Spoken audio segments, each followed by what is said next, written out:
Coach, Louisville held Michigan to their lowest point total, field goal percentage in the last 3 years, I think. They kind of have a lot of similarities to Virginia on the defensive end. The pack, they call it the MAC line, I think now.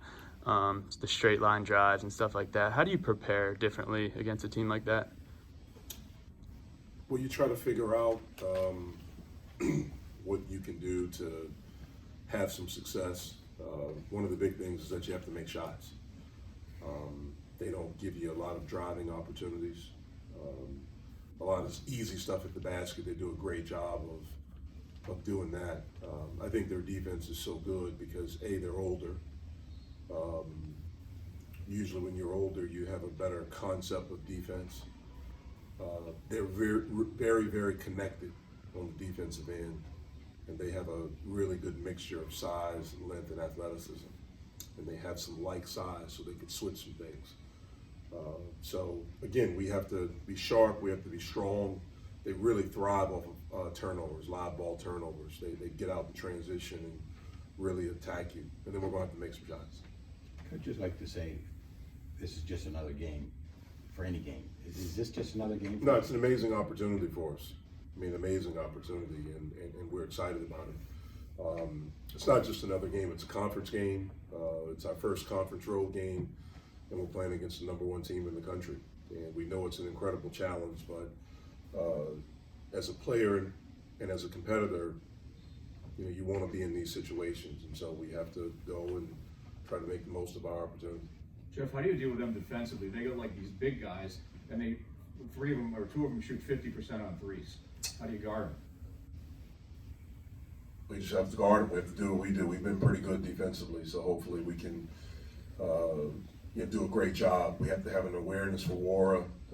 He's the best scorer in our league.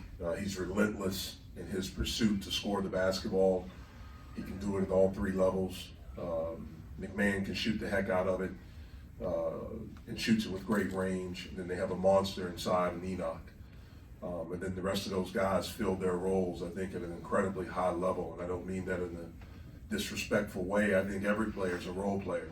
And I think you have to start in whatever your role is. And one of the things I've been impressed with them is it seems like they already have that. And that's the sign of a team that's older, but a sign of a team that's comfortable with who they are. And I think that's why they're so good. One of the reasons why they're so good. We've talked with you some, Jeff, about Eric drawing charges this year and how defensively helpful that's been. I was curious when he got here, how much was he like that, or I guess as coaches, how much had you sort of developed that part of his game? Yeah, I don't know how what he was like at UNCG on the defense.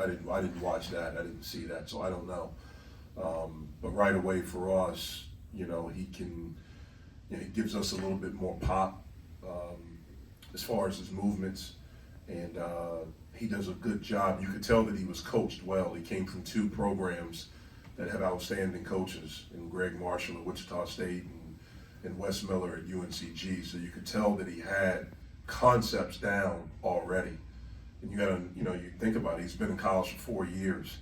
And so this is his 5th year. And so he had some concepts down right away. And with the two guys that he played for, I can understand why he's not hesitant to take charges. In order to get on the court for those guys, you have to do that.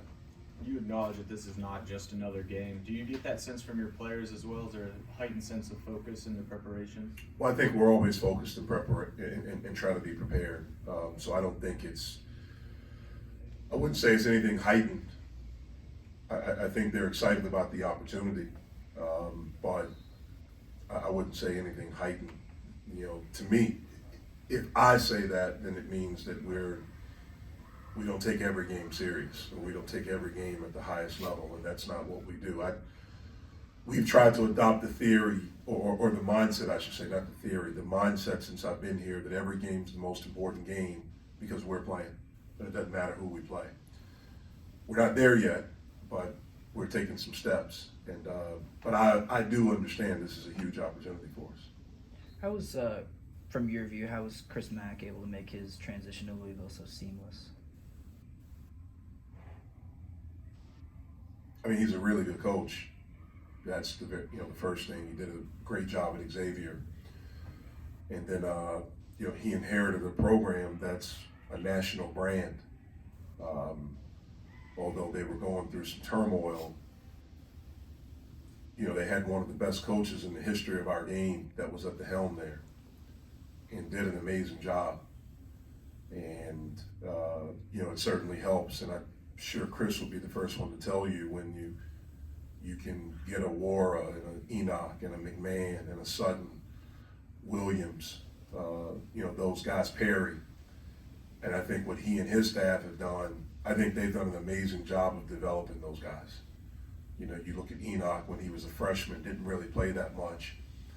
And they talked to him, and I think Chris and his staff were very honest with Wara and talked to him about changing his body. And you got to get serious. You have to get dedicated if you want to be a player. And to that kid's credit, he did that. Same thing with Enoch. Same thing with these guys. And so I think he's a really good coach, and I think he's at a program that has unbelievable tradition and is one of the brands in our sport.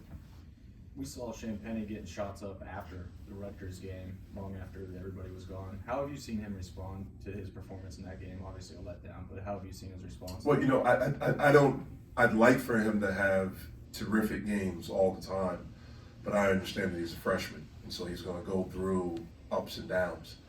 And, it's our job to try to encourage him, to teach him, to be on him, to hold him accountable, but to also teach him and how to handle those things. And I have confidence that that he will bounce back. On Tuesday, Jeff, Deese played probably about as well as he has so far this season. During the earlier part of the season, how much frustration could you see in him, just because he wasn't playing as well? And what are some of the biggest improvements that you've seen in him lately? Yeah, well, he was definitely frustrated. He knew he wasn't playing as well as he's capable of. And I think the frustration came because he knew that he wasn't helping us the way that I know he wants to help us. I think he's played well the last 3 games. I think he just scored a little bit more the last game. But I thought he did some really good things in spurts against Kansas State early.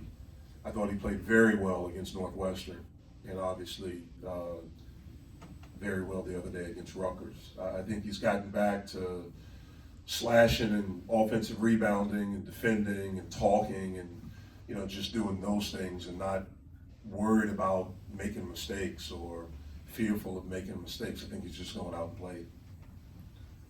Excuse me. Jeff, as a coach, how easy can it be to tell sometimes if a guy is playing with fear, if a guy's worried too much about making mistakes rather than just playing?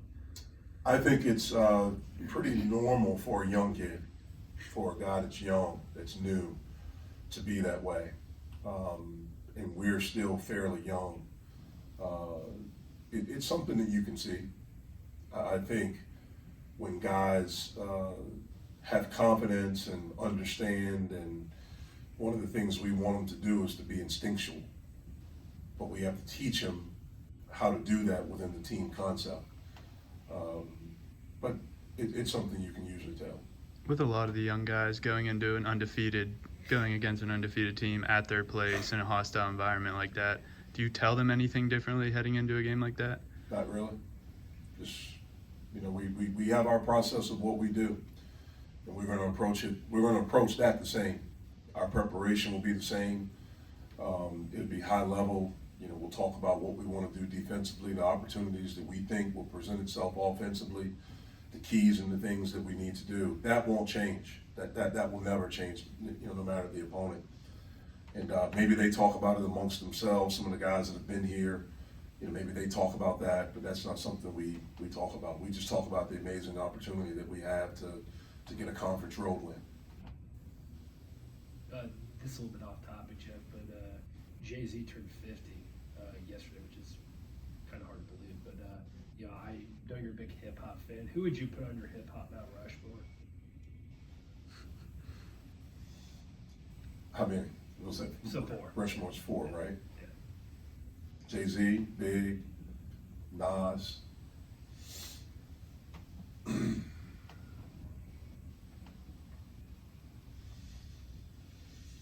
have this debate all the time, so I'm trying to get 4. I normally do 5. Like all East Coast.